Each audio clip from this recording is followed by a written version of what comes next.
True Capitalist Radio.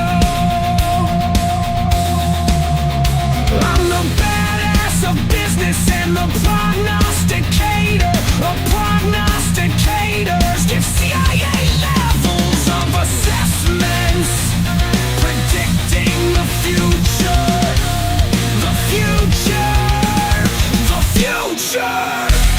It's time for True Capitalist Radio. Turn that shit up. It's time for True Capitalist Radio. Turn that shit up. Sparking synapses in the internet underground. Everyone knows who I am. The world is my chessboard and war is the tool of the game. Don't hate me, I'm just a messenger. Say what you want about me, but I speak the truth. The truth, the truth. Fuck yeah. Fuck yeah.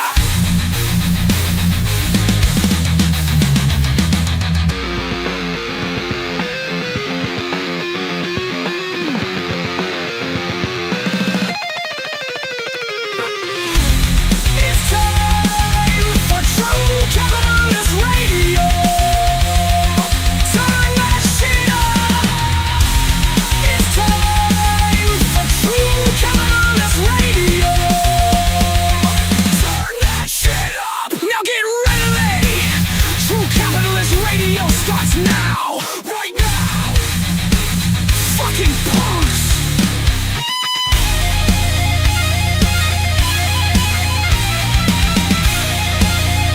Fucking punks. Fuck yeah.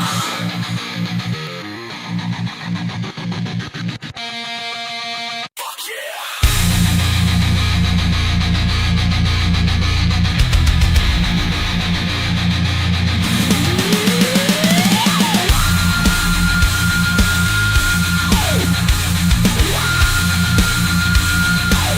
Fucking punks. What's going on, folks? And thank you for tuning in with me to another edition of the True Capitalist Radio broadcast. And of course, I am your host, the man they call Ghost, and I want to thank you very much for tuning in with me. This is episode number 757, episode number 757 for all the folks that are keeping track of the True Capitalist Radio broadcast. And before we get into anything else, I'd like to ask everybody to please spread this show across the internet and throughout the world. And let everybody you know, let them all know that the True Capitalist Radio broadcast is in effect and in the house. And once again, we are live right now. And it seems like we're going to go live, I guess, on Mondays at this point, because that's when I'm able to squeeze in this show. And at the same time, I really don't want to do this show. But I know that people are in complete disarray. They have no idea what the hell's going on out here. I tried to tell you all that this was all going to happen in 2024. And if you don't believe me, go in the archive, whether on Rumble or on YouTube. As a matter of fact, we're being multi-broadcasted right now on YouTube, on Rumble, on Kick, on X, on DLive, on Kick. Let's not forget Kick. And also on Trovo and Odyssey. So we're being broadcasted everywhere. But I've been trying to tell you people for some time that all this was going to happen. All right? While you people were calling me Democrats back in 2024, look at you now. Huh? Look at you people now. Let's go ahead and get the financial portion of the TCR broadcast started. Once again, episode 757. Put the PC shot on.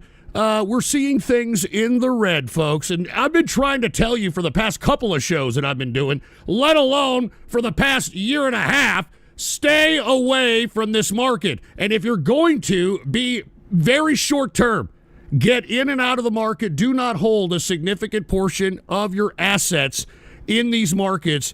It can drop at any time. All right, it can drop at any time, so I suggest everybody right now, stay away from the stock market. It can collapse at any moment. We are in a tarred market where the euphoria in this market has gone through beyond 1929 levels. All right, the majority of the market money is in like 12 stocks right now, and everybody's playing follow the asshole on the internet. I mean, people are going to message boards and Wall Street bets and all this shit just so that they can think, supposedly, on what to trade. Now, as far as I'm concerned, folks, I've got very small amount of assets in the stock market. It's only small cap or micro cap growth stocks at this point. And until this market finally collapses and the TARD money runs out, we're going to continue to see this topsy-turvy unknown. I mean, the same thing that's happening in the crypto market, which I'll get to in a minute, is the same thing that's happening here in the stock market. All right? I mean, the CEO of NVIDIA is incrementally selling off his shares, all right, and putting the money in his pocket while you people keep buying. And the same thing goes across the board. And I think you people need to wake up and you need to recognize that here shortly, the people that saved their money, which I've been trying to tell people to do since March of 2022, when the Federal Reserve began to raise interest rates, I was trying to tell you all, save your cash, because at some point, people are going to save it. They're not going to want to spend it. And the people that have the money saved are going to be able to get whatever they want. You're going to be able to pay up to 80-90% off of whatever the hell you want, because people are going to be so desperate. They're going to be selling their goods. They're going to be selling their exotic watches. They're going to be selling everything because our economy is collapsing. I mean, I've been trying to tell you this. The unfortunate part about it is that many people collect off the government dole, and that's why when we had that government shutdown, we saw massive amounts of closings of fast food joints and other joints that depended on that EBT, on that assistance that is given by the government in order for these people to consume their ultra-processed crap. So anyway, I don't mean to digress. Let me go ahead and cover the markets here. Okay, Dow Jones Industrial is down. It is down 0.90%, closing out the Dow at 47,289.33 points for the Dow Jones Industrial. The S&P 500 also down 0.53%. S&P closing out at 6,812.63 points. And then we've got the NASDAQ. The NASDAQ is also down, and it's completely, in my opinion, the most bloated of all indices. It is down 0.38%, closing out the NASDAQ at 23,275.92 points for the NASDAQ composite. Now, with that being said, let's go ahead and make a transition, no pun intended, into some commodities here, all right? Now, obviously, we're seeing some movement in crude oil because the unknown is happening when it comes to the recent attacks that we're going to talk about later. The Ukrainians have been hitting up a lot of the Russian oil assets, which takes that completely out of the market, even though they're not supposed to be selling it on the market. You got people like India and others that are still buying it, and because they're hitting up the refineries, because they're hitting up their oil fleets in the Red Sea, I believe, that or the Baltic, whatever it is, that's what is really causing the price to go up, is Ukrainians' aggressive approach at attacking Russia at this point, and we're going to talk about that later on. But right now, crude oil is up 96 cents. Current price for WTI sweet crude is $59.51 per barrel of WTI sweet crude, which is the crude oil consumed by America. And then Brent crude is also up today, 92 cents. Current price for Brent crude oil, $63.30 per barrel of crude oil. I think everybody should start looking at heating oil right now. All right, it's on the down, and as you can see, we're having a massive winter storm in America. The winter time is usually when you can make a play for heating oil, and I think everybody should be eyeballing that right now for the short term. Gasoline continues to go up, and that's ironic because you would think that because we have all this plentiful oil that we'd be seeing it reflected in the gasoline prices. Unfortunately, that's not the case because we don't have the refineries. I mean, I know that Trump came in saying drill, baby, drill, which I'm not against, but how are we going to refine this? I mean, this guy's cutting regulations. He's letting fucking mRNA vaccines go, and he's allowing all this crap to be unregulated and pushed on the market, fucking forever chemicals in foods and all this other shit. How come he can't fast track a refinery to be built? How come he can't fast track a refinery to be built so we can bring down these damn gas prices? Anyway, look at propane continues to go up. If you have any kind of a propane grill, you know what I'm talking about. But anyway, let's get to the metals, shall we? The metals. Let's go ahead and talk about the metals. All right, gold is up today, $15.08. Current price for gold is $4,233.13 per troy ounce of gold. And what have I been telling you? Since silver was $18, I've been trying to tell you people to accumulate silver. All right, this is massive inflation. It was massive inflation during Trump's first term. It's massive inflation during Biden's tenure. And it's even more inflation when it comes to the second administration of Trump. So that is reflected in the price of silver. And the reason I've been trying to encourage a lot of you folks to, purchase silver is because you're going to get more for your money. All right? You're going to get a bigger return on investment. And people were asking, is it too late, Ghost? I said there was going to be a slight pullback, and then we're going to see full steam ahead. And that's exactly what we're seeing in silver right now. Silver is up $1.44 today, and the price of silver is $57.85 per troy ounce. And I think it's going to run to $100. I mean, the only time that I think you should be timid about investing in silver is if this government stops spending money and starts paying on the principle of the United States deficit. But it doesn't sound like that's going to happen anytime soon. So with that being said, and by the way, you got the Fed cutting rates. You got the Fed cutting rates into inflation. And what's causing the inflation? Well, not only is it all the money printing, but the tariffs. And the consequence of the tariffs that happen, like, the cutting of the agricultural commodities that we produce. Let's go ahead and take a look at those. What did I tell you? Not only are we seeing red because of this, because many of the people the countries that used to buy our agriculture don't buy it anymore because they're pissed about the tariffs. But I told you on the last show, Trump is flooding the market with poverty. Well, it's not poverty. Usually coffee comes from poverty countries, but poverty beef, poverty milk, poverty cheese, and that's why you're seeing all the red, going on right here. Look at all this red.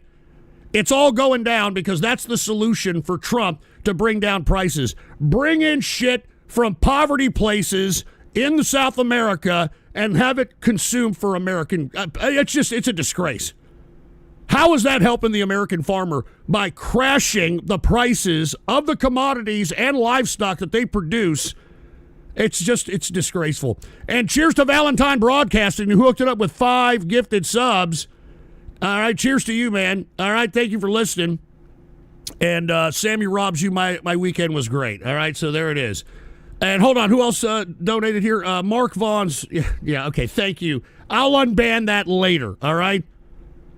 Anyway, I'm taking Rumble rants. We are on Rumble for anybody who's wondering who I'm responding to. And by the way, the folks that you're seeing in the chat box are those in the TCR chat room. You want to become a member, go ahead and go to buymeacoffee.com/GhostPolitics. Anyway, as I was stating, you can see all the red, and the reason you're seeing red in the prices of commodities is because Trump has flooded the damn market with poverty crap from South America. So make America great again by giving us poverty beef. And speaking of beef, let's go ahead and take a look at live cattle. All right, take a look at that massive price drop right when Trump put the poverty beef out in the market. All right, and not only is it, you got poverty beef out here, you got 3D printed beef. I don't know if y'all seen that before. You've got meat glue. I don't know if y'all heard about that, where they're, gluing pieces of meat together to make it look like a piece of meat when it ain't. All right, they're taking like chuck steak and gluing it together with a piece of filet mignon and calling it a sirloin and shit like that. So anyway, at least in the short term it looks good. I don't see this reflected in the prices yet, but we shall see. All right, so that's live cattle. Let's take a look at beef in general. Beef is, stabilized. Now, this is obviously processed beef, ground beef, that sort of thing. I mean, it's stabilized at that price. But you're going to see this reflected, hopefully, in the grocery store. But I caution you to please look at the label in which the origin of the commodity or livestock is from. All right? Anyway, let's go ahead, and that concludes the market. Let me go ahead and go a little bit on cryptocurrency. And the reason is because why are you tards still buying this? I'm sorry, why are you people still buying this crap?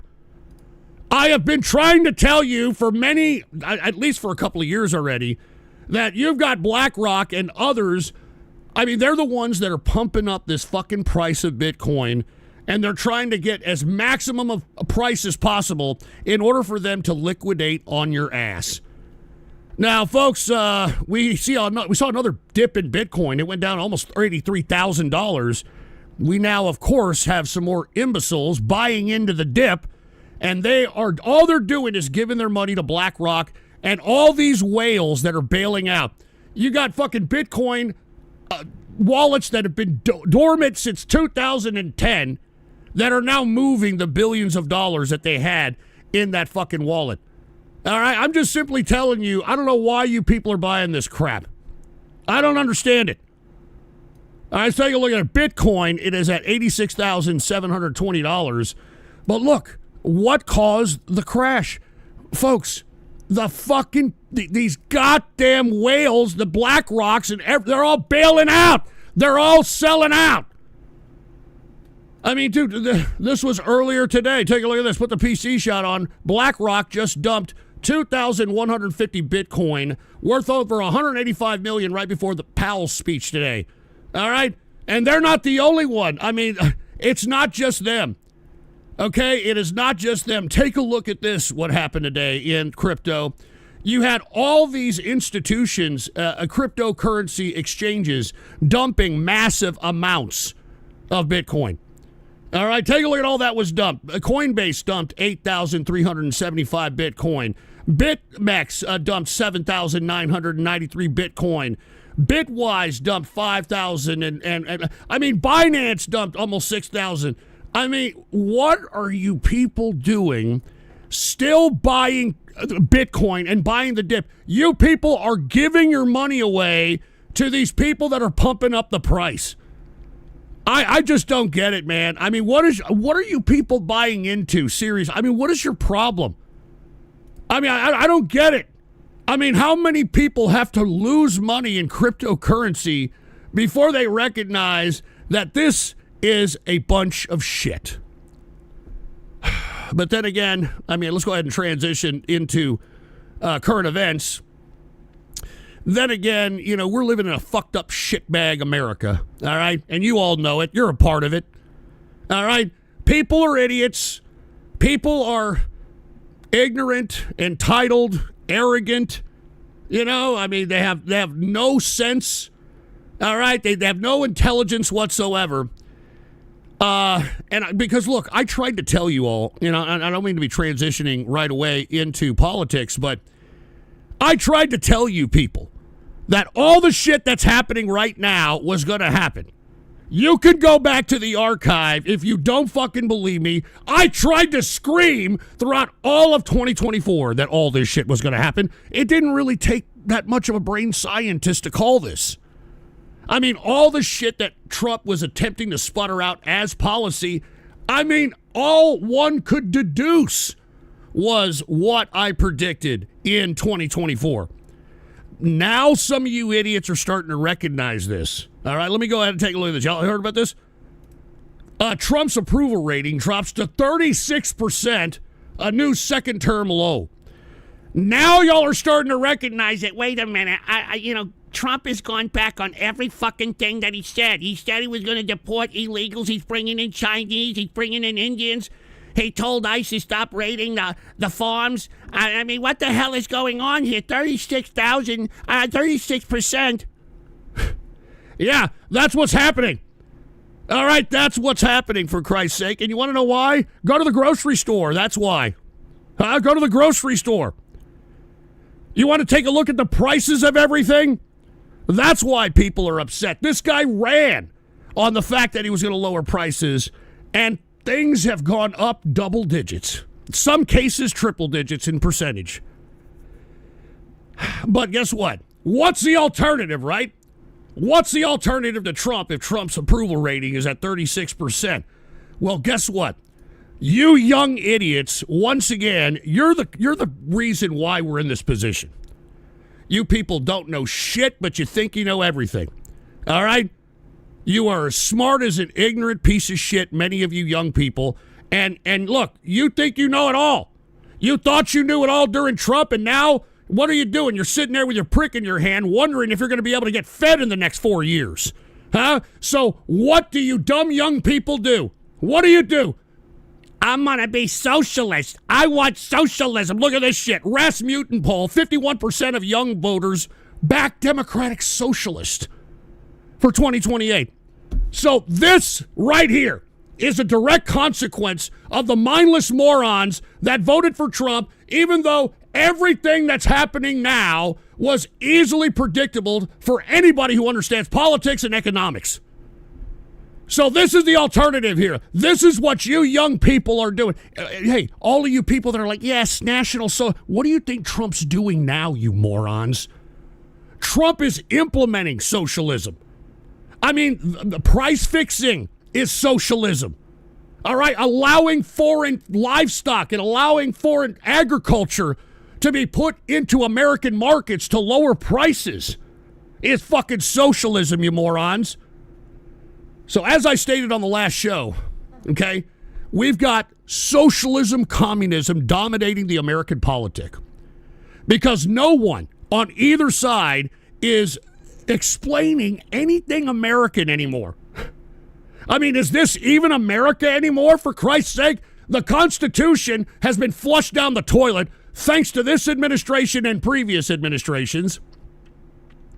We have no capitalism anymore. Everything is now dictated on whether or not you're going to get a special deal with Trump and his government.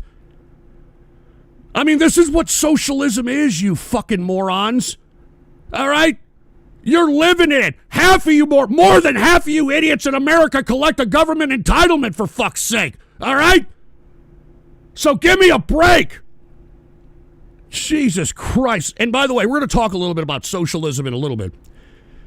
A little bit more. So I don't want to get too extensive in this.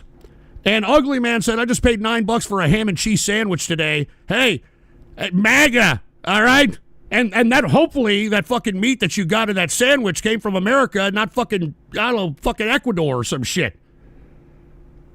And Kirk John, look, I prefer socialism. You're living in it, you moron. I mean, that's what Trump is. The only difference between Trump and, Mondani or fucking AOC is the way they're going to spend the money. The way they're going to spend the fucking money. That's it.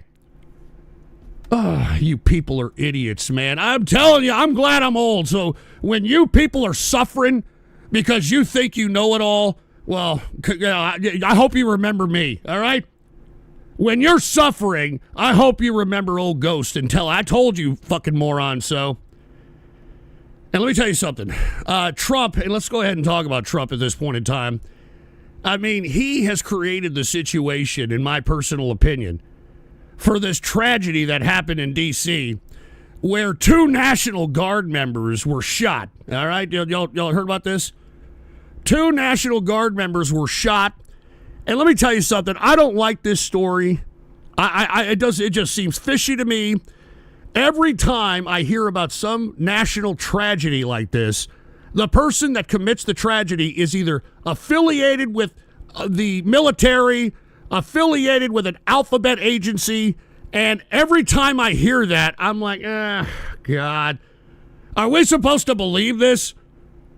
Are we supposed to believe this? Well, the reason I say that is because the shooter, all right, which is actually an Afghan national, which fought on the side of American troops in Afghanistan, put the PC shot on. The suspect in the Washington, D.C. National Guard shooting had ties to the CIA. Agency confirms. So, I mean, how many times does this have to happen whenever there's some kind of tragedy like this, or national or mass shooting, or remember those pricks at the beginning of the year? One guy went into a French Quarter in New Orleans and ran a bunch of people over, and then you had some other guy, same military outfit, by the way, park in front of Trump Tower and explode a Cybertruck. Do y'all remember that shit? Every time. This never fails, okay? Now, the reason I bring this up is because this falls conveniently in the lap of Trump when Trump needs all diversions necessary in order for him to kind of stay away from the Epstein files, all right, which we're going to talk about in a minute, and also the incompetence of his fucking cabinet. I mean, he couldn't have picked any more incompetent fucking people to run this country. But I'm getting ahead of myself. Once again, the suspect in the Washington, D.C. National Guard shooting had ties to the CIA. Now, unfortunately, Trump put the National Guard out there, in my opinion, for this to happen. Now, why, you ask? Because he wants to implement the Sedition Act. He wants to implement martial law. He wants to implement martial law. All right? And this, putting our National Guard out there as sitting ducks, is a perfect opportunity to do this. As a matter of fact, one of the D.C. Victims of the National Guard shooting, she was a National Guard member, and she thought that the D.C. deployment was pointless. All right, the person that got shot said that it was pointless.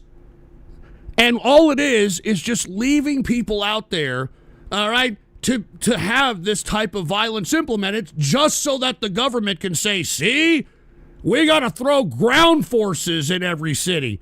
We got to have people with armed machine guns in every fucking city. And that's not what America was built upon, for Christ's sake. I mean, our forefathers were against this kind of shit. And yet everybody is just sitting on their thumbs waiting.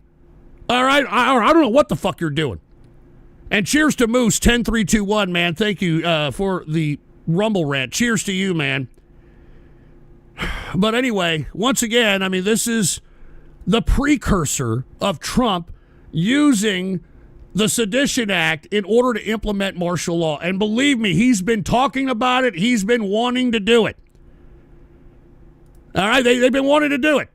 Now, Trump, of course, wasted no time to try to blame third world migration, okay? That, hey, you know, this person came in, it's third world migration, and it's Joe Biden's fault, and it's this, it's that. What did I tell you in 2024 Trump was going to do? Anything bad that happened, he was just going to say Biden, Biden, Biden, because that's exactly what fucking Obama did. Obama, when he came in and fucking ruined the country, and he went against every fucking thing that he said, all he continued to say was it was Bush's fault, it was Bush's fault, it was Bush's fault. So he blames third world migration. The funny thing about it is, if he's going to blame third world migration, well, then he should blame his incompetent fucking goddamn government, because it was Trump's administration who approved the National Guard shooting suspect's asylum. All right? So give me a fucking break. I mean, you have to realize that this is how this administration operates. All right? This is how they operate. They tell complete lies, outright lies, all right, and try to use things as an excuse in order to trample the Constitution, in order to trample the rights of American citizens. All right, so there you go. Oh, it's third world migration. Your fucking administration approved this lunatic. I mean, for heaven's sake, man, the contradiction. The contradictions, for Christ's sake. Good God. And look, they're trying to put out, you know, the motive behind this once on our side Afghan CIA asset. And they're trying to say that the financial stress and the fact that he was trying to pay some kind of green card fee and all kinds of bullshit in order for him to stay in the country was supposedly the motive. All right, supposedly, because they can't find, at least in this preliminary investigation, any radicalization outside of desperation. Because this guy that committed the shooting His name is Romula Laquanwal. I think that's how you pronounce his name. He has a wife and 5 kids. Okay? And this guy traveled from Washington State all across the country to Washington, D.C. to pull off this rando shooting. Okay? And it doesn't make any sense to me. I'm sorry. The narrative doesn't make any sense. None of this shit makes any sense. And of course, the fact that this Afghan commander was an asset of the CIA should have everybody a little suspect. So the only reason I bring this up is because we're probably going to see more of this. All right? We're probably going to see more of this because I'm telling you, the Trump administration is doing everything it can to try to deviate the national thought process away from Epstein and going on to, well, tragedies like this that happen on our homeland. Or let's go to war, huh? How about war? You know, the president, under the Secretary of War, drunk, womanizing Pete Hegseth, have tried to shape this narrative about how killing narcos, quote unquote, off the coast of Venezuela is somehow justifying invading Venezuela. Okay? And the pretext that they have been trying to do is kill these, I don't know, boats. These boats that are outside in the waters outside of Venezuela that the administration is claiming are Fenty dealers or drug dealers or whatever. All right? Well, scrutiny has now become a little bit of interest when it comes to Congress about these killings. Have you seen this? Congressional committee scrutinizes U.S. killing of boat strike survivors. Now, if you haven't heard about this story, according to reports, Hegseth purposely okayed the second strike on one of these boats when it was surveyed by drone that 2 of the folks on the boat actually survived the strike. And according to reports, Hegseth personally ordered the elimination or the killing of those 2 survivors. And this has become a very big key issue, yet another problem in the Trump administration. And this one right here, could potentially be another situation that they're going to have to deal with, or they're going to have to throw somebody under the bus for. I have no idea.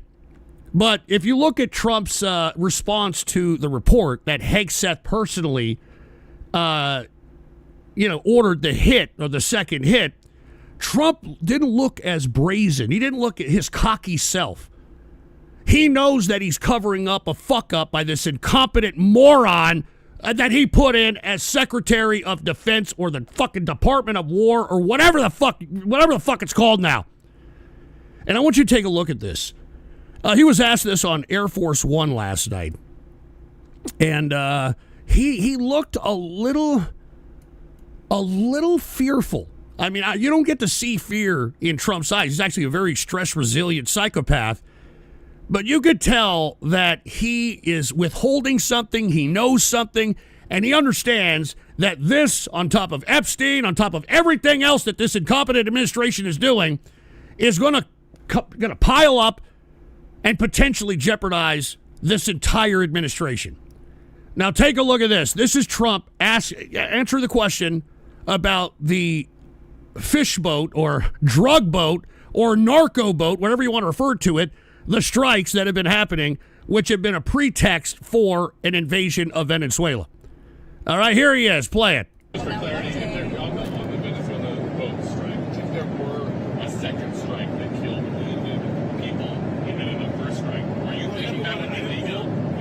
I don't know that happened. And Pete said he did not want them. He didn't even know what people were talking about. What? What? He what? Didn't want? He didn't want them. He didn't know what these people talk about. What does that mean? You see, he's flustered as hell. He's flustered as hell because he knows that Pete Hegseth fucked up. He's a moron. He probably bragged about killing the bastards on Signal And he knows that how this got leaked was somebody from the internal Pentagon that cannot stand Pete Hegseth because he's a fucking incompetent. And you see Trump, he's stumbling over his own tongue over here because he knows Pete Hegseth fucked up. He knows he fucked up. And hold on, we got Gino X 1987 who hooked it up with a buy me a coffee here. But he knows he fucked up. And he says, I'm calling it now, Gino X 1987, that is. Trump will say he only released the files if the Republicans give him a third term. Your thoughts? I doubt it, dude. I don't even think that he's going to finish his first term. This guy's in pretty bad shape health-wise. I'd be surprised. But once again, I want y'all to listen and look at the facial features of Trump when answering this question about Hegseth and the strikes on the narco boats. Just for clarity, on the Venezuela boat strike, if there were a second strike that killed wounded people, even in the first strike, are you thinking that would be legal? You think that's illegal? I don't know that happened. And Pete said he did not want them. He didn't even know what people were talking about. So we'll look into it. But no, I wouldn't have wanted that, not a second strike. The first strike was very legal. Now, and if there were two he said, I didn't want the second strike. What? I mean, if that isn't throwing Pete Hegseth under the bus, I mean, I didn't want that second strike. Play it. people around, but Pete said that didn't happen. Does that make you I have great confidence. He's saying there's no second strike? I don't know. I'm going to find out about it, but I don't know. He did not order the death of those two. And you see, he's trying to say that Pete said that he didn't order it. And that's when, I believe it's the Fox reporter was asking, well, was there a second strike? I don't know. He looks like he's fucking, he looks like he just saw a ghost. No pun intended. I mean, look at his face. So we'll look into it. But no, I wouldn't have wanted that, not a second strike. He wouldn't want a second strike. Well, funny you say that, Trump, because your White House came out today. All right, very interesting. All right, the broad, this what fucking plastic face broad, whatever this bitch's name is. Her face looks like a fucking bicycle seat. White House confirms Hegseth authorized second fucking strike on drug boat. Authorized the second strike on the drug boat. Now, why is this such a big deal? All right, I know that some of you people, you're like, "How so what? They're drug dealers." Are you sure they're drug dealers? I mean, give me a fucking break. I mean, look at this. The White House, let alone the Pentagon. Take a look at this. Pentagon does not know who it's blowing up in the drug boat strikes. So we don't even know who the fuck we're fucking bombing over here. I'm telling you, we don't even know who the fuck we're bombing. So to take this narrative that we're bombing Fenty dealers, we can't believe that because nobody knows. Nobody knows who we're blowing up over there. So right off the bat, that's a big fucking deal if I don't say so myself. All right, and secondly, it could potentially be a war crime because we did sign something called the Geneva Convention. And in the Geneva Convention, all right, you're supposed to provide quartering and a trial for people that have no imminent threat. All right, like if you were engaging with the enemy and the enemy's shooting back, you can kill the enemy. But when the enemy is vulnerable and wounded and is not causing any kind of a threat, then you are by Geneva Convention agreement to aid that person as a prisoner of war. So that right there, and look, we can have a debate whether or not you believe in the Geneva Conventions, but that's the way it is. And it's also an unlawful homicide when it comes to the Pentagon policy. I mean, you can ask some of these military lawyers, war crimes, murder, or both, because no imminent threat justified the second strike.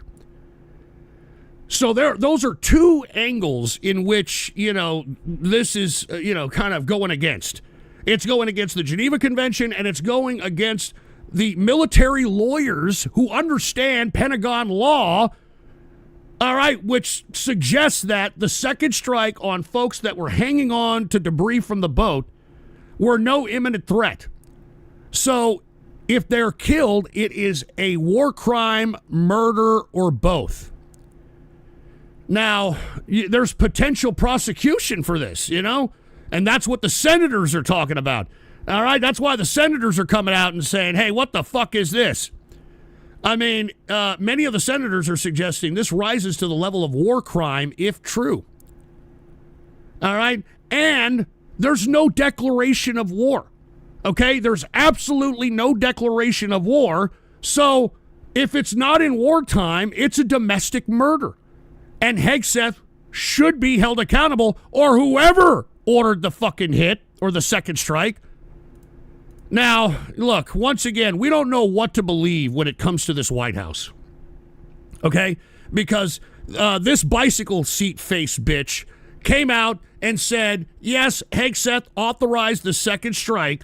Yet later on in this same press conference today, this dumb, incompetent bitch tried to suggest that it was the fucking admiral. All right? That it was the fucking admiral that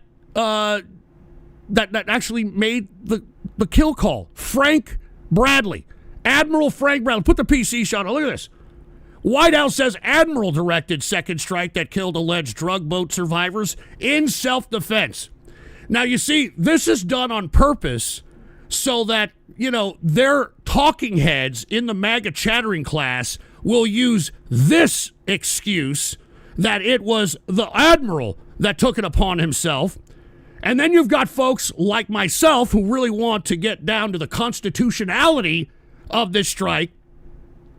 We want to make sure that Hegseth knew what he was doing.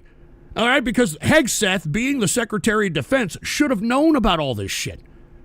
He should have known that he himself cannot order the execution of anybody. All right? When we send in forces, right? When we invade forces, we don't tell our forces to go in there and shoot and kill everybody.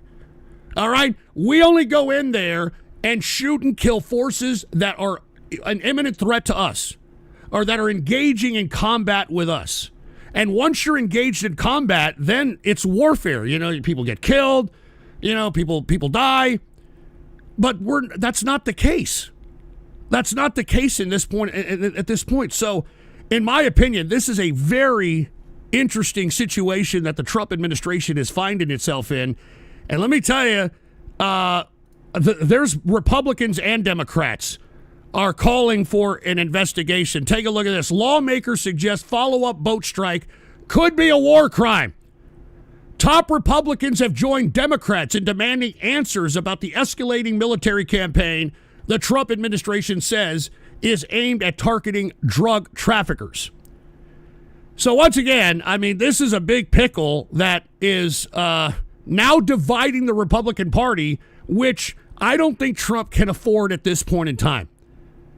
All right? I mean, he's already divided the Republican Party because of fucking Epstein and all the shit he's contradicted himself on, claiming that the Republicans were going to cut this, they're going to cut that, and yet they've added $7 trillion to the fucking debt during this fucking 1 year that Trump's been in office. All right, so this is where we're at out here. So this has become serious business. And I mean, they're going to have to do something to try to make this go away and also try to make the Epstein file thing go away. But this war crime thing, if I were Hegseth, I'd be very concerned. Because, look, the whole reason why this was leaked was because many people in the fucking Pentagon can't stand Hegseth. They think that he's completely in over his head, and they purposely leaked this in order for these chains of events to happen. And now that's why the Trump administration is trying to put out different messaging on whether or not it was Hegseth, whether or not it was the admiral, because they don't want to admit anything because they don't know what the leaker that leaked this initially has in store for them in the future. So that's why Hegseth here recently, he was real pissed and he wanted to find the leakers in the Pentagon. That's why.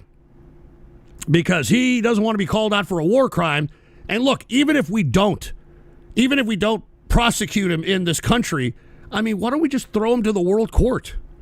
I mean, he's the one that committed the war crime. I mean, I'm serious. Hegseth should be very concerned. And look, it's his own incompetence that made this happen. He thought that he had so much carte blanche, and he thought that he had the authority to be able to order the murder. The murder of, look, like I said, we don't know who the fuck is on these boats. We don't know. I mean, the Pentagon, once again, put the PC shot on. The Pentagon does not know who it's blowing up in these boats. All right? And truth be told, this whole narco boat stuff is just a pretext to try to justify invading Venezuela.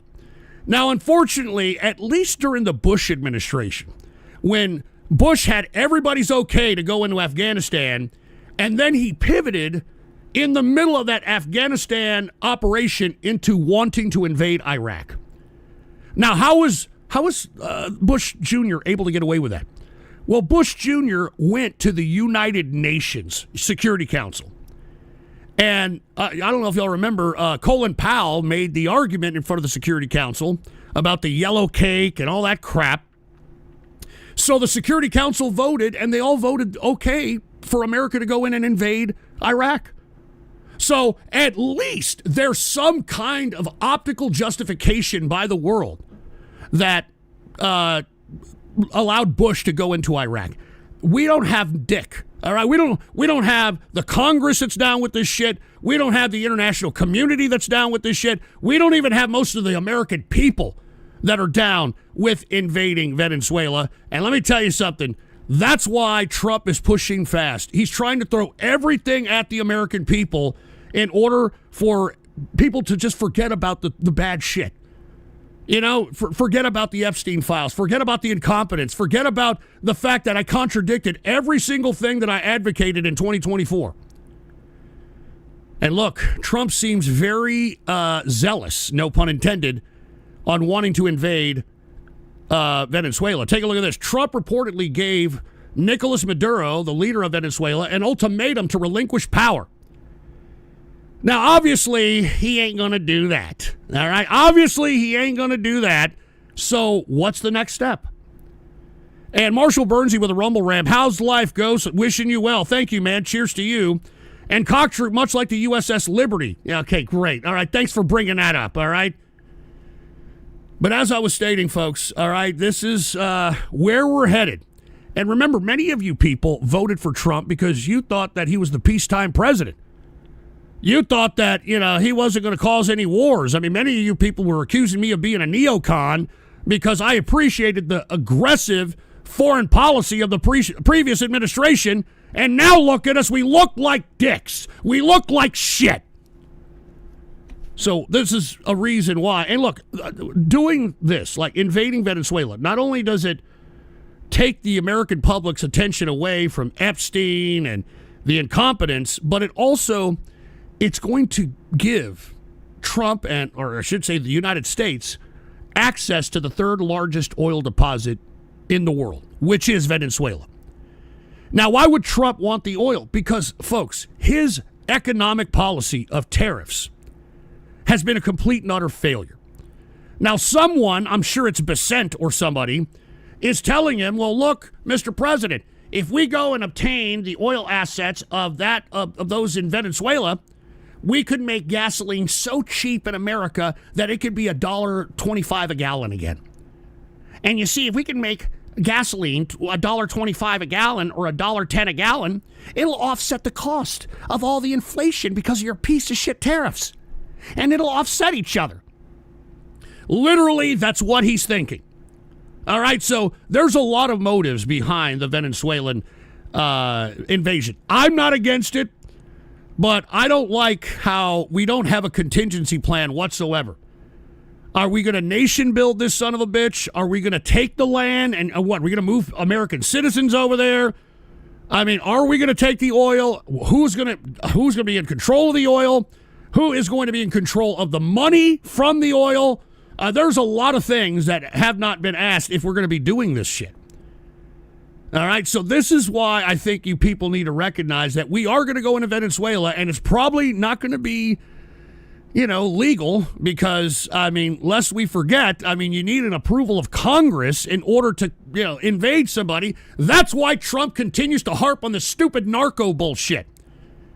He's trying to claim that because Fenty is so bad that, quote unquote, narcotics nation states are now considered terrorists. All right?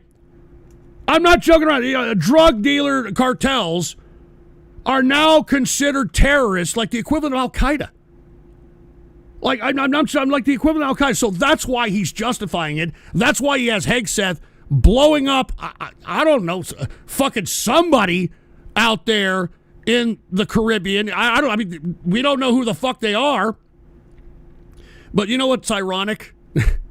You know what's fucking ironic? Trump is trying to justify that he wants to invade Venezuela because of the narcos, because of this, because of that. And yet, this fucking idiot Trump just gave a pardon to the ex-president of Honduras, who is in fucking jail because of the fucking drugs his fucking country was selling to America. So, what the fuck?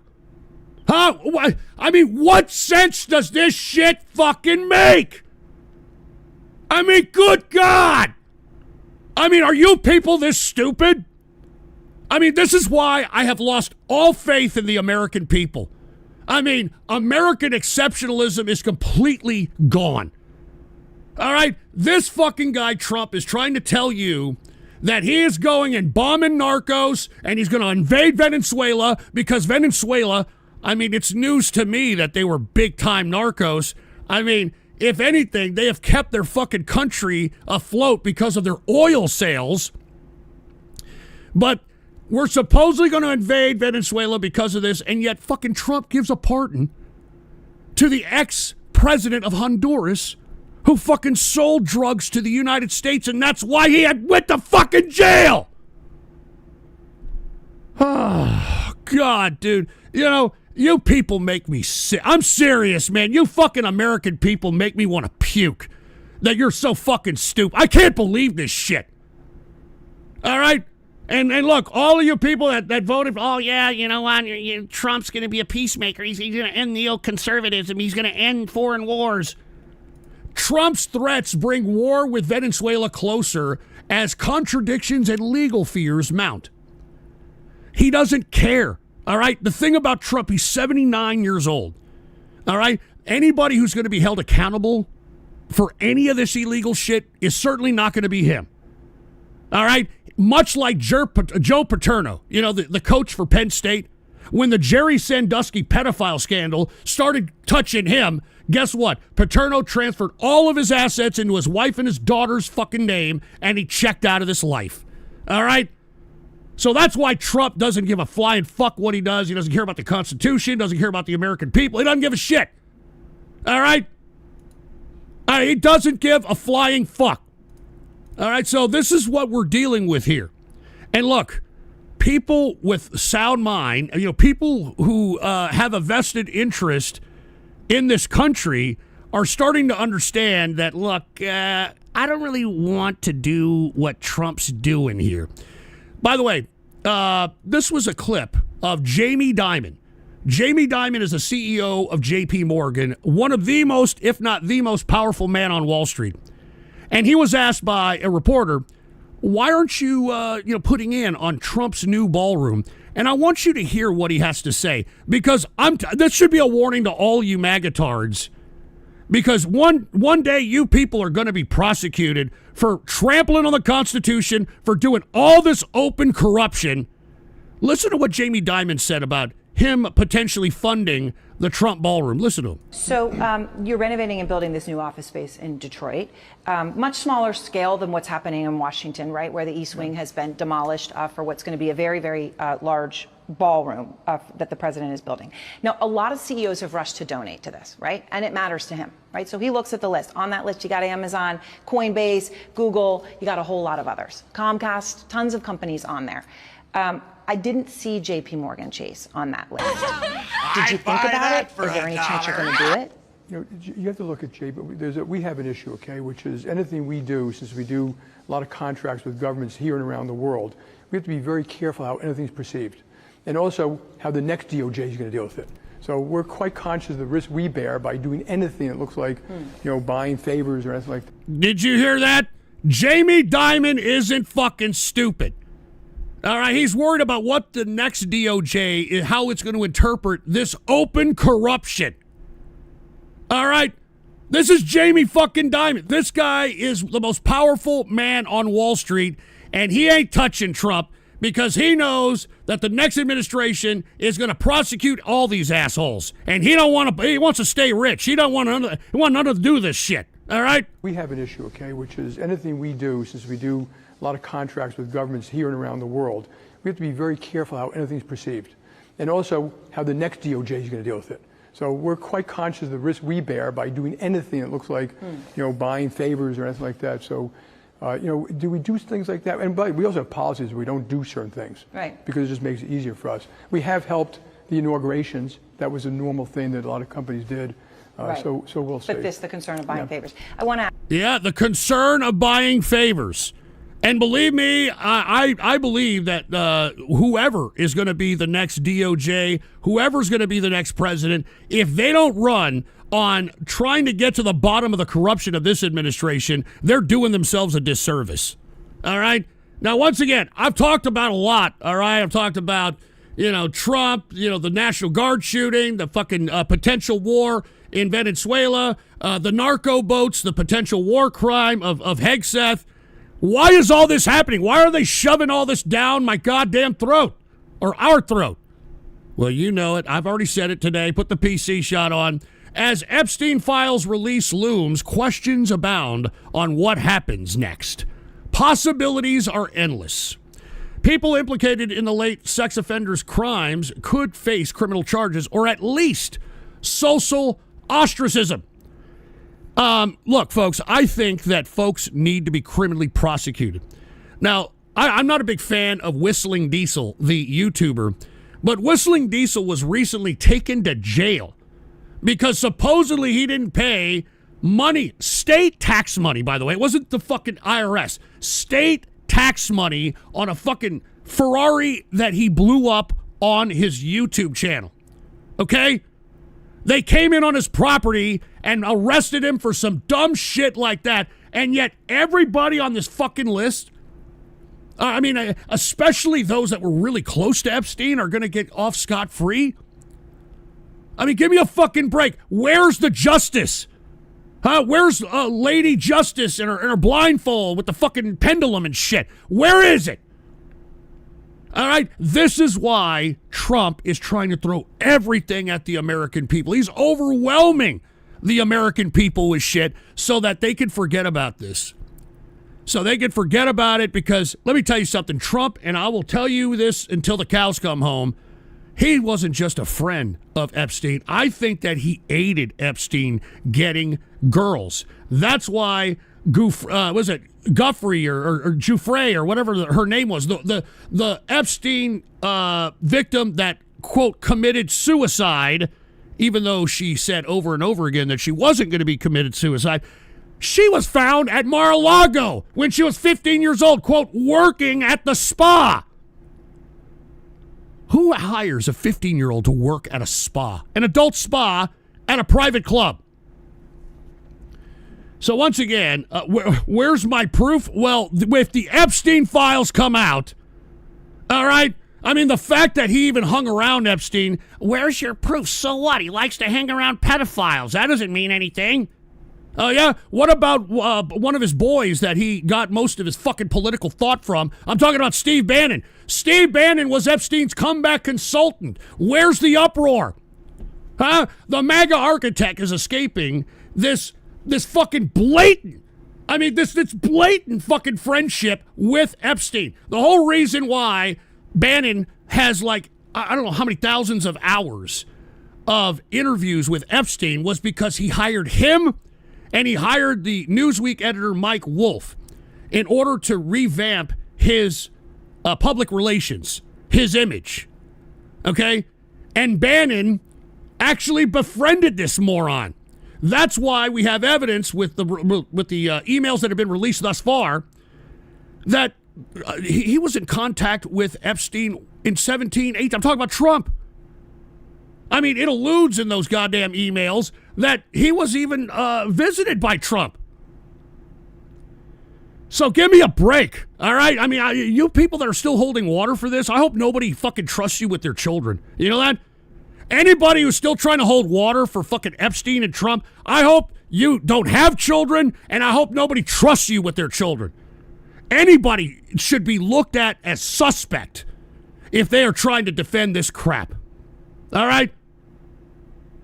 Jesus Christ. And Banjo with a rumble rant, it doesn't even feel like greed or ego at this point. I genuinely think Trump has been hit with some sort of existential dread that's driving him to try to burn it all to the fucking ground. Well, look, there's no other explanation other than destruction. Now, the motive of that destruction, I have no idea there, Banjo, but thank you very much. But once again, Epstein, they're trying to deviate the narrative of what the American people are talking about. All right, because of this. And look, Republicans are fucking tired of it. They've done all they can. I mean, they've been the lackey of the president throughout this whole fucking year. And look, they're finally breaking away from Trump. All right, they're finally breaking away from Trump. These fucking Republicans realize that Trump is going to be long gone while their political careers hang in the fucking hang in the balance, I should say. Now, what are they disagreeing with him on? The foreign policy. I mean, we just talked about some of it when it came to the Venezuelan invasion and Pete Hegseth's narco boat hits. And I mean, we just talked about it. All right. Tariff dividend checks. Trump is trying to buy the American people. That's another thing he's been throwing out. Hey, I'm going to give you all a $2,000 check because of the tariffs. I mean, you can't. Even the Republicans. So look at Ron Johnson. All right, look, we can't afford it. I wish we were in the position to return the American public their money, but we're not. All right, give me a break. The amount of revenue coming from the tariffs is considered to be substantial at this point, and hopefully can be put to a useful purpose. All right, and in my view, one of which should be repaying the fucking debt. Repaying the debt. So, obviously, a lot of fiscal conservatives that are Republicans are now not digging this whole tariff bullshit. Artificial intelligence policy. Well, let me tell you, there ain't no policy. It's let the fucking tech bros do whatever the hell they want when it comes to AI. There ain't no policy. All right? That's why we're seeing fucking AI just being flooded everywhere. There is no policy. All right? They're letting these tech bros run amok. So, and that's why Trump, he's warned states. He's warned states on any kind of regulation of AI in their state. And why? Because the tech bros bought this piece of shit. That's why. Redistricting. Now, this Trump has a big push on trying to redistrict, a couple of different states in order for the Republican majority to stay in the 2026 and beyond elections. Now, the reason that he's having a lot of criticism is because he made a reference recently calling the governor of Minnesota, who was the vice presidential candidate of the presidential run of Kamala Harris. I don't even want to say his name because he's a fucking creep. But he called him retarded. He used the word retarded. And you see, there's a couple of Republicans. Unfortunately, they have Down syndrome children, and they didn't like the word retarded being used. So as a result, you've got a lot of folks that are Republicans that are now pulling out from this redistricting shit out of spite because of that. And the filibuster, okay? Trump wants to end the filibuster, and I'm telling you right now, if he does this, he's shooting the Republicans in the foot. And that's why the Republicans don't want to do this. Because if they do, and if the fucking Democrats win a majority, they can use the end of the filibuster to rapidly facilitate the prosecution of everybody who did all this illegal shit during this administration. All right? It'll be a lot easier to do. I can understand why the Republicans do not want to get rid of the filibuster. It will be used against them at some point in time. And not only are Republicans breaking from Trump when it comes to policy, I mean, a lot of these fucking people are, disgusted. I mean, they feel like they're disgusted with what they have done for Trump. We had Marjorie Taylor Greene, all right, saying that she's not running for re-election. And guess what? Rumors are true. Another Republican quits Congress after Greene. Okay, Tony Nels out of Texas announced Saturday that he's retiring from Congress roughly 1 week after Greene's own announcement. So the people, they want to just brush their hands of this shit. They don't want to be implicated in any bad shit, any prosecution, any of that stuff. They don't want to go down in history as condoning this anti-constitutional, anti-American administration. So I don't blame them. And as a matter of fact, if you're a fucking Republican with any kind of dignity, you would be stepping down too. All right? If you aided Trump in this facilitation of this destruction of this country, because that's exactly what this is, then you should step down too and have some dignity. All right? Have some fucking dignity. Jesus Christ, man. I'm glad there's some fucking Republicans out there that are finally saying, I'm tired of doing this. I mean, what am I getting out of it? All right? I mean, I'm being held with the responsibility. I mean, they're going to implicate me, because I allowed this asshole to do this shit. Well, another reason is because Trump isn't doing anything for America. Trump isn't doing anything to make America great again. As a matter of fact, Trump is making Trump and his family great again. Take a look at this. All the president's millions, how the Trumps are turning the presidency into riches. I mean, this is so fucking corrupt, it's disgusting. It is disgusting. And, I blame the American people. I mean, this is why I advocated in 2024 that we need immigration. I mean, we can't run the country with American, lazy, just ungrateful, entitled fucking people. Why do you think the president has gone back on his immigration policy, all right, now that the goddamn prices of all livestock and agriculture is going up? Because his fucking immigration policy is now hitting his economic policy. All right? So there you go. All right, all of you people that are out here, oh yeah, you're going to fucking deport everybody. I already told you on the last show, take a look at this. Trump allows more foreign agricultural workers. ICE eases off raids on farms. Huh? So, look, we're not going to be able to run this country with these stupid asshole American people. They're allowing all this corruption, and they think it's patriotic. All right? I mean, that's how stupid the American fucking people are. They're now thinking that this corruption, this fleecing of our country is patriotic.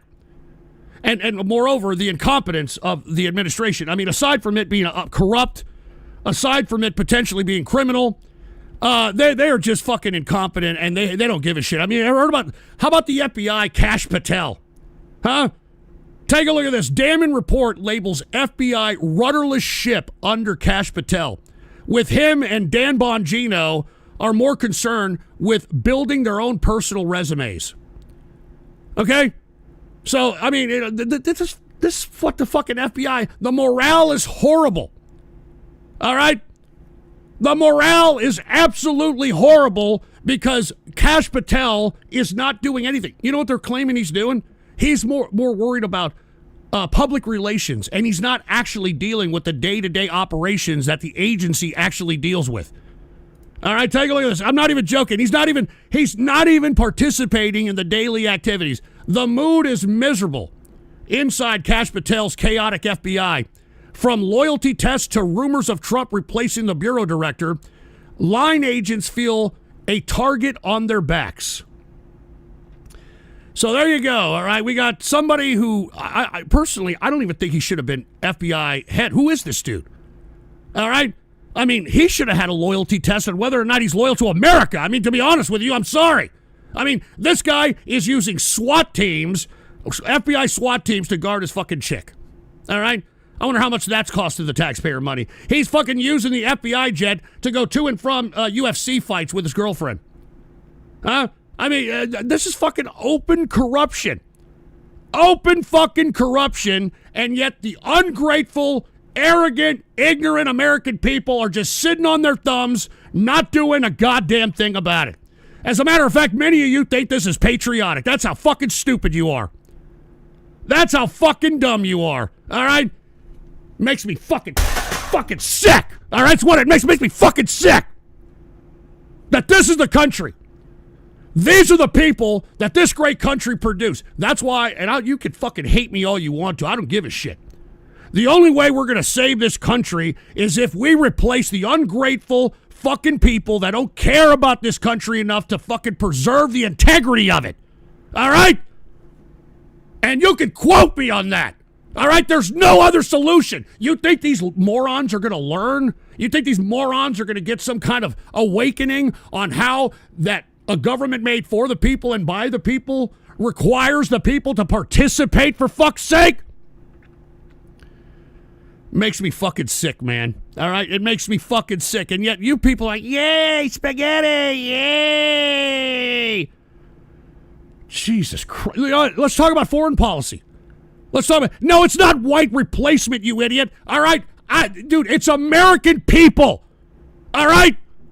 It's American people. Hey, who's going out and replacing the jobs out there that are being left by immigrants leaving because they're afraid of the immigration or they're being deported? It certainly ain't American people. It certainly ain't American people. More than 60% of you assholes collect a government entitlement, dude. All right? So if you collect a government entitlement in any capacity, fuck you. You don't have a right to fucking say shit, you fucking ungrateful piece of trash. All right? If you collect a government entitlement, you should shut your fucking mouth and just take the fucking bowl of soup we give you and shut it. Jesus fucking Christ, I can't stand it. You fucking American people are ungrateful. You're entitled. You make me sick. All right? Hey, you want to get my view on the American people? Try to employ some of these pricks. All right? Try employing some of these ungrateful fucking assholes who think they deserve fucking $30 an hour to sit around and look at their phone. All right, you fucking employ them, and you'll fucking see why I have such a disdain for this fucking, not the country, the people. These assholes. Jesus Christ. You know what? Let's just go ahead and transition to foreign policy, man. All right, I want to get the hell out of here. All right? Chaps my ass just being here with you fucking people. And most of you people are fucking putting about 2 or 3 fingers up your shit funnel, gyrating it counterclockwise and saying MAGA, MAGA, because that's the only good feeling you're going to have in this administration, you piece of shit. Anyway, let's go ahead and go to foreign policy. What is Trump doing? Once again, getting on his knees and cleaning out the dick cheese of Putin. All right? Take a look at this. Trump to hand Putin Ukraine's occupied territories. U.S. president sends envoys to Moscow with peace plan that recognizes Russia's war gains. That's great. Yeah, that's going to... Yeah, everybody's going to be okay with that, you fucking loser. I mean, for fuck's sake, why the... Listen, I don't, for the life of me, understand what fucking this Putin has on Donald Trump. I don't know if they have some fucking... I don't know what it is. I don't get it. I don't fucking get it. All right? I absolutely don't get it because fucking... Dude, Putin is barely hanging on, for Christ's sake. He's having to kill most of his people in order for him to stay in power because everybody's fucking tired of this shit. Take a look at this. Put the PC shot on. Russia's economic strain is becoming impossible to ignore. The war is unlikely to end with a clear military decision. Instead, as Russia reserves erode and Ukraine strikes steadily raise the cost of continuation, Moscow will be pushed towards a de facto halt sometime in 2026. So you see, that's why Putin is in a rush to try to make it look like he won the fucking war. And because he has some lackey as our president, he's going to aid that process of making Russia look as if they won this invasion. All right? All right, and look, they're getting so desperate. That's why they're showing gold bars in that one. They're selling all their their gold reserves for the first time. Take a look at this. Russia's central bank sells strategic gold reserves for the first time. The Central Bank of Russia has for the first time switched to direct sales of gold from its reserves on the domestic market, opening access to the metals for banks, state-owned companies, and individual investment structures. So that's how the fucking government is raising money. Okay? The government of Russia is raising money to try to pay for this ridiculous invasion by selling their gold reserves. I mean, that's fucking dangerous. I mean, the last leader that sold their gold reserves was Justin Trudeau, and take a look at the shithole that fucking Canada turned out to be after that. All right? They had to bring in a bunch of fucking Indians in order for them to, work the pissing jobs that they got going on over there. And guess what? Something like that is going to happen, too, to Russia. Because, look, Russia's fucking killing all their people. They're killing all their men. They had to go to North Korea to try to get some fucking North Koreans to help fight in their fucking invasion. All right? They're having to, fucking conscript people that up to the age of 60. All right? They're having to do whatever it takes. And guess what? This should be very interesting here. Xi and Putin met recently. And Vladimir Putin has signed a decree exempting Chinese citizens from visa requirements when entering Russia for tourism and work. So you see, he doesn't even have he doesn't have any productivity in his fucking shit either. Okay? So here we are. Putin is in such desperation for productivity, for economy. He's already fucking killed most of his men. He's going to allow Chinese folks to come on in. Come on in. Come on in here and work here. Come on in and work here, for Christ's sake. So yeah, that sounds like a winner, right? That sounds like a fucking winner. And by the way, I mean, they're sending whatever conscripts that they do get, they're sending them out to slaughter with no helmets or armor. Take a look at this. Disposable soldiers forced into meat grinder assault, unequipped as commanders face dwindling supplies from Moscow. All right, and this is clearly observed by a lot of the surveillance footage that is done by the Ukrainians via drone. So, once again, I mean, why Trump is doing this with Russia, I have no idea. It makes no sense. And you know, the consequence of this, okay? The consequence of this is that Ukraine is going to be like, all right, well, if you're not going to back us up, then fuck this shit. All right? We're taking the gloves off. All right, we're taking the fucking gloves off here. Take a look at this. This is the most recent strike. Here it is. Ukraine says it hit Russian Shadow Fleet tankers with underwater drones in the Black Sea. Now, they're not just going after military targets. They're going after their economic assets. So that's why you have Russia having to sell gold from its gold reserves because they can't sell any of this illegal oil because not only is Ukraine hitting up their fleet in order to transport the oil, but they're also hitting up their fucking refineries as well. And this, like I said, goes outside what was expected when the United States supported Ukraine. They were under constraint. All right? Ukraine was under constraint when we were supporting him, and now that Trump is stating that he's going to just pull his support, he wants Ukraine to sign some fucking document in order to cede territory to the Russians when they invaded. I mean, they're just going caveman. All right? They don't give a shit. I mean, they're going against the constraints now that they obliged throughout this whole fucking military theater. And that could be problematic because that could expand the goddamn warfare, for Christ's sake. Now, look, Ukraine ain't doing very good either, all right? Now, there is a corruption investigation into everyone around Zelensky. And most of the folks that were a part of Zelensky's inner circle have either been arrested or resigned because of corruption. And now it has hit Zelensky's top aide here. Take a look at this. The fall of Zelensky's top aide, reboot for Kiev or costly shakeup. Because unfortunately, and look, there's some criticism to go into the Ukrainians too. I was never a fan of fucking Zelensky. But Zelensky took a lot of the aid that was given, or I don't know, it's appearing that way. I mean, there's no implication of Zelensky, but everybody in his inner circle did.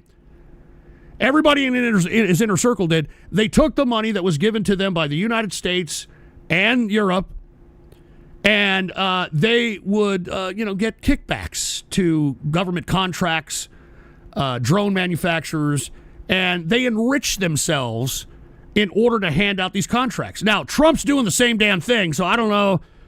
I mean, I don't know what you got to figure that out for yourself. But as I was stating, Zelensky has ruled Ukraine with an iron fist. He has used this war invasion as a means of him sustaining his leadership and suspending elections. And now, you've got this corruption. You got the equivalent of the FBI out there in Ukraine investigating all this corruption, and it's headed to him. Now, I don't know if Zelensky is going to have the credibility to be able to sustain his leadership at this point. That's why Zelensky, he's like, okay, well, we're going to go ahead and throw everything at Russia. Since the United States wants us to sign this capitulation document, we're going to throw everything at Russia, and we're just going to do our thing. We're going to escalate the goddamn war, and by escalating, he's going to NATO, and NATO is now preparing to directly confront Russia now that the United States support is limited. So, as I was stating, now that Trump is literally abandoning ship on this engagement, on this United States international engagement, now you've got shit escalating. Okay? Now you've got shit, you got the fucking Ukrainians going outside the constraints of what the United States expected. You've got Zelensky going to NATO, and NATO is actually considering confronting Russia. And why? Because they know that Russia ain't shit at this point, and they don't want Russia believing that they won some shit, because then that jeopardizes Europe in the long term. And because NATO and European countries have to do this, you think that they're going to appreciate America anymore? You think that the Ukrainians, after we supported them and then abandoned ship, you think that they're gonna fucking support America anymore? I mean, this is exactly what I talked about throughout 2024 if Trump implemented this foreign policy, that the United States will be the pariah of the world. And then somebody is going to confront America and justify the confrontation in saying that America's been the bully, America's trying to screw up the world order, America's holding us hostage with money, whatever the justification is. But because we have pissed off the world, not just the government, but the people of the world, people are going to take the side of anybody who confronts us. That's where we're headed at this point in time. That's where we're headed. Now, the good news is that the only competitor that could potentially take our mantle is China. And guess what? Even though I think China's a long way from it, fucking Trump is making it fucking happen. I'm sorry. All right, look at this shit. Trump, after phone call with China's Xi Jinping, told Tokyo, Japan, to lower the volume on Taiwan. I mean, are you fucking kidding me, man? I mean, why is Trump sucking this guy's cock as well? Why the fuck? I mean, that meeting between the United States going over to China, and China did nothing. Oh, we buy your soybean later. That's all they said. We're going to buy your fucking soybeans. They haven't bought them yet. And Trump got nothing. Trump got dick. He got nothing. He got nothing. All right? And what? After the phone call with Xi, he tells our ally Japan, who has been under our capitulation ever since the post-World War II, to pipe down on Taiwan? Give me a fucking break. Give me a fucking break. Jesus Christ. All right? I mean, Trump is making it happen. Let me tell you something. China is a long way from doing anything in the world. They're trying to optically look like they are now the superpower, but they are definitely in some trouble. Now, why? Some numbers came out recently, and that their fucking defense industry is in major trouble. because a lot of people used to buy their military equipment. They used to buy their weapons, and that was a big part of China's income. Now, the reason that it's such a big deal that they're not selling as many weapons is because we're not buying as many fucking shitty little products from China, and we're tariffing the hell out of China, so China's got to find some money somewhere, and nobody wants to buy their piece of shit fucking military artillery. Why? Because it's fake, folks, all right? Everything out of China is a bunch of shit, all right? Do y'all remember last year when I reported that Chinese officials in the military were being purged and arrested because Xi Jinping found that most of the missiles, these huge missiles that fucking they try to put in their fucking parades and prance around with, they're not even real. Most of these missiles that are being paraded around over there in China are filled with water. All right, they're meaningless. They're nothing. They're filled with water. So that's why nobody is buying their stupid piece of shit weaponry, for fuck's sake, all right? It's made in China crap, and that's why Xi Jinping is having a major military purge and has been for the past 2 years because of this right here. All right? So right off the bat, that should tell you that, China, they may be talking a lot of shit, but I don't think they're ready for prime time just yet, all right? They're not ready for prime time just yet. And look, I'm going to continue to show you, all right? Everybody in the world is praising China because images like this are coming out of China, and they're like, oh my God, look, they're living in the future. Oh my God, look, let me show you this shit, all right? Oh my God, they're living in the future. Oh, look at China. Wow. Oh my God. Look at it. That's the future. Oh my God. I wish I lived in that. Look at all the pretty lights. Look at that. I mean, give me a fucking break. You people know, all right, that all this is all the surplus from all the over manufacturing of LED crap. And they just put it on their fucking buildings. All right? Because all of you people are, that's great. I wish I lived there. Oh, yeah? You wish you lived there? Here's the fucking buildings for your ass. All right? Here's the fucking buildings that you'd be living in. Let me just give you some example of fucking Chinese building for your ass. All right? This is what you're going to be living in. Look at this shit. Look at this shit. Look at this shit. All right? There you go. They're the future. They're the future! Look at this shit! You live in this shit? Look at this shit! Look, I got more. I got more. I got more where that came from. I'm sick and tired of these people talking crap. Oh yeah, China's in future. I wish I lived in China. That fucking idiot Hassan Piker. China's great. I wish I lived here. Yeah, just stay there then, you fucking idiot. Stay there, Hassan. You fucking poser. Here, more Chinese architecture right here. Look at these. 各位大佬，遇到这种情况怎么解决？来看视频。 Look at this shit. Look at this shit. Sorry, I didn't mean for that ear rape. This is fucking China here. Sorry about that. Let me turn that down. All right, but there it is. Look at this. Look at this shit.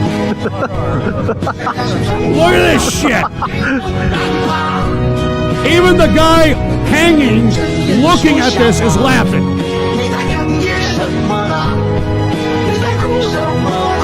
All right. I mean, don't sit here and give me this bullshit that China is the future, all right? It's a facade. It's a fugazi. It's a fake. All right? It's a fucking fake, and anybody who believes it, you're probably voted for Trump, all right? Let's just put it that way. If you believe that, you're probably a Trump voter. Here, more from the inside of those buildings with all those LED lights. Here it is. There's some more of it. Oh, look at that. Chinese craftsmanship right there, ladies and gentlemen. All right, look at Chinese craftsmanship. Imagine living in that because you have no choice because you live in communism. All right, it's a joke. It's a fucking joke, and I'm tired of all you people. Oh, yeah, China did, China. China is shit. All right? China is shit. And by the way, have you seen their streets? Have you seen the Chinese streets? Look at the streets. All of you people that are pissing and moaning about potholes in your city, you ain't seen shit. Put the PC shot on. Look at this shit. Look, play it. Look at this. Look at that Chinese road building right there. All right, Chinese road building right there. That's great. Chinese craftsmanship. That's great. Look at that. They're the future, ladies and gentlemen. All right, they're the future. So anyway, the only reason I'm showing you all that is because even though China may be the one that is attempting to try to take away our superpower status, they're a long way away, all right? They're a long fucking way away. And by the way, over fucking 430 million peasants in China still don't have running water, indoor flushing toilets, or paved roads. And over 600 million peasants earn less than $140 per month. All right, let me show you peasant society, which is something that Mao Zedong found sacred. Remember, he would wear that silly-ass suit, Mao Zedong? It's because he thought that the true essence of humanity was peasantry. Well, here you go. True essence of humanity is peasantry. Look at that. 父亲的牢笼叫故土， Look at 而 that. 我的牢笼是他乡。 They're the future, 一 ladies 个 and 走不 gentlemen. 出去，一个无法回来。故乡的土地 All 困 right, 住 they're 了 the 他， future. Look at 北 that, 方 huh? 生活锁住了我。我们名为选择，实为囚徒。 There you go. There you go. All right, there you 后来 go. 我才明 So, once again, I don't think China's that big of a threat, but the fact that you've got Trump sucking their cocks, it's making them look bigger than they actually are. All right? All right, seriously. Trump fucking, being buddy-buddy with them is making them have a 15.5-inch John Holmes sausage when they got a 1-inch pud. You know it, and I know it. Here, let me read some of these buy me a coffees that came in here, all right? And by the way, I've already been on here for about an hour and a half. I actually want to just watch the game here later on. I think we got the Patriots versus the Giants. But anyway, El Foxo, we know from decades of captured drug runners that they're often not hardened cartel narcos. They're usually people forced into it because their own life is being threatened or their family, usually for debt repayment. The next common group to crew narco boats are just poor fishermen, usually just to ensure that at least someone on the boat knows what they're doing when things go wrong. They're intentionally expendable, and it's expected that a number will be lost anyway. This also doesn't address all the other smuggling routes. It purely is PR and will just make Americans even more hated after the unnecessary shakeup in the global trade. I was just talking about that, El Foxo. All right, El Foxo is telling you, hey, everybody's fucking pissed off at you throwing global trade in disarray. Anyway, Russia, to show further disregard to international law, and the United States will have no moral high ground to rally the world against it, especially if the U.S. starts bombing Venezuela. This shit sucks too much to make a trans joke, but I guess that's one thing going well, that you're going trans. Thank you very much, El Foxo. Pretty good insight, all right? And somebody by the name of Captain Junos, I'm not joking, that's the name of the person. Hi, Ghost, I'm stroking my pecker to your stream. All right, great. Thanks a lot, buddy. All right, appreciate it. Anyway, look, let's move on to other foreign policy topics here. Let's talk about Netanyahu. And why do I want to talk about Benjamin Netanyahu? Because he is trying to use the template that Trump used in order for him to not be accountable for all the crimes that he has committed. Take a look at this. Netanyahu seeks pardon, borrows familiar playbook from none other than Trump himself. All right? In many ways, Prime Minister Benjamin Netanyahu request mimics how President Trump has assailed his perceived enemies and attacked legal proceedings against him. Now, folks, Netanyahu has been under investigation for a long period of time. In my opinion, I think that's why the October 7th attacks happened, because that weekend of the October 7th attacks on Israel, that weekend you had almost 1 million people all over Israel protesting Benjamin Netanyahu's leadership because he is corrupt. All right? Benjamin Netanyahu took over the equivalent of Israel's Justice Department order only to stand down corruption investigations into him and his son. Okay? So now he wants a pardon.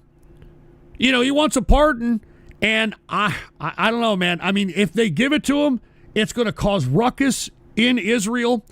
If they don't give it to him, I think he's going to escalate the war. That's the whole reason why he's in this war to begin with. That's why there's no ending to it, much like Vladimir Putin. Vladimir Putin knows that if he ends this war, people are going to eliminate him and they're going to move on, because the only thing keeping him alive is this war. And the same thing with Benjamin Netanyahu. The only thing keeping him in power and not in jail is this war that he has against, I don't know, it's against the Middle East or something. I mean, your guess is as good as mine on what the objective is now for Israel. All right, because the Palestinian military theater, according to reports, there's been a total of 70,000 deaths in Palestine since the Israel-Hamas war. Now, the Hague, the International Criminal Court, has now put out a warrant for Netanyahu and others who participated in this because of war crimes. Because, look, it can be debated whether or not it was justified to go into Palestine in order to get Hamas. In that engagement, it has been more than proven that many of those in the IDF participated in grotesque war crimes against women and children. And you see, they did this with the context of going after Hamas. So let me tell you something. This is a very interesting situation that not only Israel is involved in, but the United States is involved in. The United States. All right? Because we okayed this shit. We okayed it. So because we okayed that with Israel, because Trump is probably the most pro-Israel president we've ever had in American history, they still have their eye on Iran, by the way, okay? Take a look at this. Ex-Mossad chief says Israeli operatives are active on Iranian soil, not by proxy. Okay? So they still have their eye on Iran. They're not going to forget that, and I wouldn't be surprised if I hate to say this, I wouldn't be surprised if Israel hits them up next year. Hits them up again next year, especially if Netanyahu is aggressively pursued and doesn't get a pardon by the Israeli government. Okay, so we've got the situation with Israel in Palestine, we just talked about. We've got Israel's ambitions against Iran, which I'm not too sure I'm against, but still. Okay, and then have you heard their latest engagement? Take a look at this. I'm not even joking. Put the PC shot on. U.S. said to warn Iraq that Israel will strike militias that seek to aid Hezbollah. So he's already, I'm talking Trump, he's giving Israel and Netanyahu the okay to go ahead and start bombing Iraq. All right? Jesus Christ, man. I mean, it's almost as if they're trying to take back all the land that they lost in order for their fucking Messiah to come back. I don't know. But then you got, once again, Trump warning Iraq that Israel will strike in their borders. All right? In their borders. And by the way, cheers to Valentine Broadcasting, who hooked it up with 5 gifted subs over there at Rumble. And Wraith 636 with a Rumble rant. Ghost, is it okay if I can have you on a plate with an apple in your mouth? How about taking about 10 steps away from my fucking butt crack with that talk? Are you fucking kidding me? Are you kidding? Oh, God. I'd buy that for $1. And hold on, what the hell is this now on Buy Me a Coffee? What the hell is this? Santa Yahoo is a prime example, or you talk about Satan Yahoo, or you talk about Netanyahu, Satan Yahoo, is a prime example as to why the Austrian painter had the right idea. We and 14 other countries should militarily aid Hamas in their battle against this Whoa! I'm Führer-ish.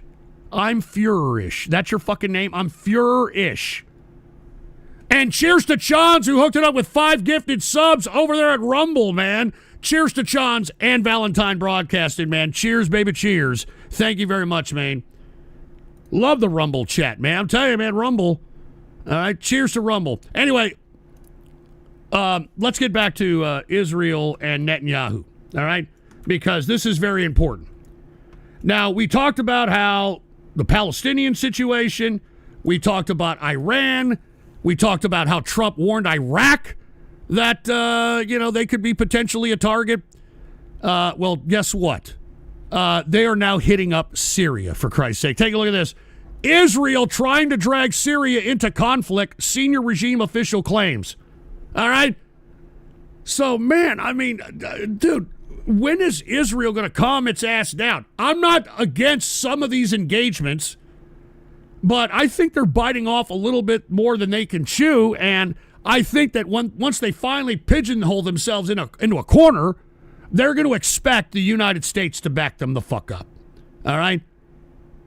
So I just told you, right? We got Palestine, Iran, Iraq, Syria, and with all this war going on, all right, with all this war going on, what is Trump doing about it? What is Trump like saying, hey, calm down or something? No.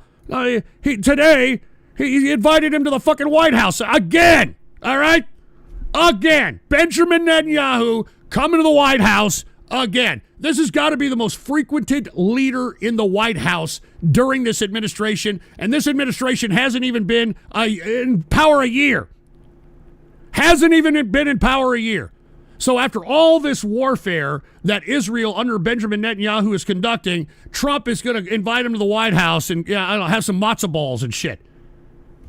Unfucking believable. And hey, all of you magatards, this is what you voted for. All right, man, that's what you voted for. So don't be like, oh man, Zion Don, make Israel great again. That's what you all voted for. I tried to tell you people on this fucking subject as well. I tried to tell y'all about this subject, and y'all didn't listen. No, MAGA, yeah. And you morons that say anti-Semitic and anti-Israel shit and try to LARP like some Nazi, you people still support Trump after all this. I'm amazed. The stupidity of the American people it just ceases to amaze me. Anyway, let's go ahead and talk about another subject matter, and then I'm going to get the fuck out of here. Now, everything that I've said in 2024, okay, about the future, okay, that, America was going to be the international pariah, that the countries were going to cancel their contracts because of the tariffs, that prices were going to rise rapidly because of the tariffs, the Epstein, that all the shit that I've said that was going to come to pass has come to pass. But let me tell you something. One thing that hasn't is a shutdown because of some goddamn disease. Because that happened during the first Trump administration. And let me tell you, what the fucking elites learn is that you can reset the economy, the world economy, with a simple flash dip. With a simple artificial flash dip like a shutdown. Like a society shutdown. And I'm furious. Hopefully Zion Don is baiting the Jew into coming into the country so Mandami can arrest him. Get the hell. What the fuck kind of shit is that? Oh. All right, I'm sorry, folks. This is the kind of shit that I have to fucking deal with here. Anyway, take a look at what's happening in Spain right now.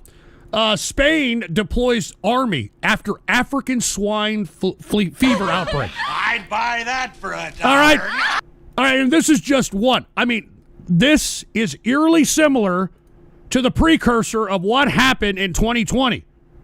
They're sending in troops to contain an outbreak of swine flu. And by the way, hold on, who the hell is this? Geno X 1987, Israel is the biggest threat to America. It has taken over your government from within, and it gaslit the people into supporting them. Despite the fact Israel hates America's guts.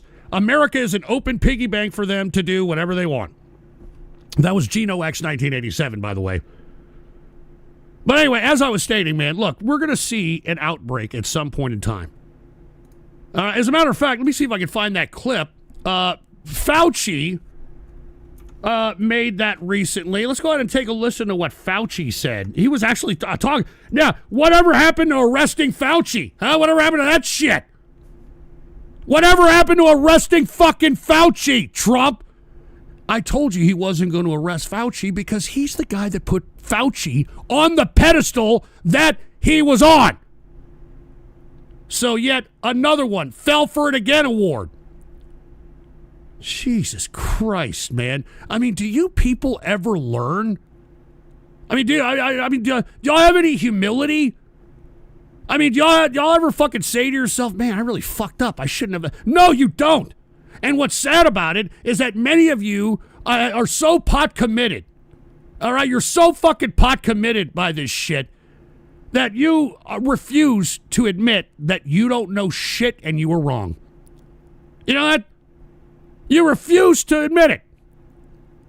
And I just cannot believe that you people can look at yourself in the mirror knowing that you helped bring this bullshit in, this anti-American bullshit in, and you can fucking sleep at night. I mean, I'm serious. I mean, how the fuck can you people sleep at night?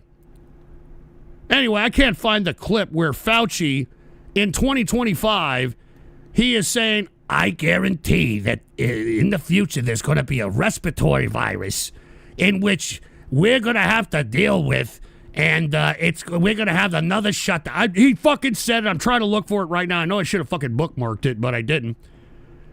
But anyway, that is the next key to drop, in my opinion. I mean, because it's an easy way to reset the bad economy.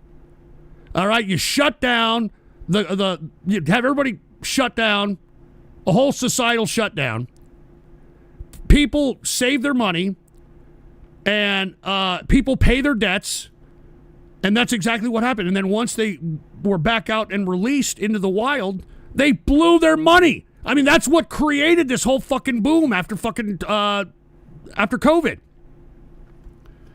That's what made this whole fucking boom. So anyway, I'm tired, dude. Nobody really cares about this anyway. If you did, you wouldn't have elected this shithead, and you still wouldn't be supporting it. So I don't even know why am I wasting my fucking breath? All right, I'm gonna move on. It's at the end of the show, folks, and I think everybody knows what time it is. It is totally useless news. I do totally useless news at the end of the TCR in order to lighten the mood a little bit. All right. All right, let's go ahead and take a look at the first totally useless news segment. Put the PC shot on. Look at this. You hear about this? Fitness influencer dies after eating 10,000 calories in an extreme weight gain stunt. Now, what this influencer did, he attempted to get himself fat and eat 10,000 calories of food a day in order to get himself fat really fast, in order for him to use his fitness program to show people how fast he can get fit again. And as a result, he died. All right, he died. Hey, notice me, Ghosty. No, I don't give a shit about you. You're a fucking blowhard. Get out of here, all right? You fake fucking military contractor. Get out of here. Didn't you import some bitch as your wife or something? Get out of here. Piece of shit. Fucking, and he's a Nazi LARPer on top of that shit, too. Yeah, now you're noticed. Notice me, go see, all right? Now you're noticed. Piece of shit. All right, anyway, as I was stating before I got rudely interrupted by fucking some jerk off, all right, fitness influencer dies at least 10,000 after eating 10,000 calories in an extreme weight gain, all right? Jesus Christ. Oh, I better slow down on the wings. I don't eat 10,000 calories, asshole. And by the way, I work out now. I'm working out every fucking day. I'm trying to get myself into some decent shape here. Anyway, let's move on here. I'm sure y'all heard about this. If y'all like chicken noodle soup whenever you get a fucking cold, I suggest maybe you might want to think twice. Did you hear this? Campbell fires executive who was recorded saying company's products are for poor people. And he also said that he wouldn't eat that shit because it's 3D printed meat in there. And he said, I'm not eating that shit. That's for poor people. That's for poor people. So that executive was caught on camera and has since been fired. And have you seen the stock price of Campbell Soup? It has gone down. It has crashed. And the reason is because this person was caught saying that shit. Let me tell you something. If you're an executive, the last thing you need to be doing, even if you think it, is talk against your product or service. All right? That's the last thing. All right? You should not be talking against your product or service if you're an executive. And I don't know how they caught him on camera. He was probably being like, how fucking James O'Keefe catches all these morons putting some hot piece of ass or something in front of him, and he just started talking. I mean, there you go, all right? And Kurt Johnson, have you been enjoying the free pizza you were awarded every Monday for working out at Planet Fitness? I don't go to gyms. Let me tell you something. The modern day gym, the modern day public gym is the modern day gay bathhouse. All right? I'm telling you, I'm not joking around. If you're a male that lives at the gym, 95% you're probably a homosexual and you're in the showers either giving it up or taking it. All right? I'm not joking around. Dude, the public gym is the modern day bathhouse. And anybody who goes to a public gym, I look at and be like, oh, you're one of them, huh? You take a shower there too? Yeah, I take a shower there. Oh, okay. I get it. The sign on my ass says do not enter, right? Yeah, oh, okay. I'm not joking. I got my own fucking gym. I got a whole fucking room dedicated to workout shit. I don't need to go to a fucking gym. All right? And as a matter of fact, the amount of money that you spend on gyms, you might as well buy your own shit. All right? You might as well buy your own shit. But, hey, what do you people know? All right? The reason many of you are going to gyms and hopefully getting your fucking, getting some musclehead to pooge in your ass or, whatever you're doing, smoking poles or whatever you're doing. The reason is because many of you aren't getting laid. All right, take a look at this. Fewer one-night stands, more AI lovers. The data behind Gen Z's sex lives. So, I mean, this is where our society is going. So now, they're not even going to the gym to, smoke or play on the flesh flute or some shit. I mean, they're now doing AI lovers. All right? AI lovers, for Christ's sake. And Kits does a flip, but Ghost, your nephew is a proud Planet Fitness member. He even shaved his legs in the bathroom. Don't talk about my goddamn nephew, all right? I had to fucking deal with that shit this Thanksgiving. I don't want to talk about that shit.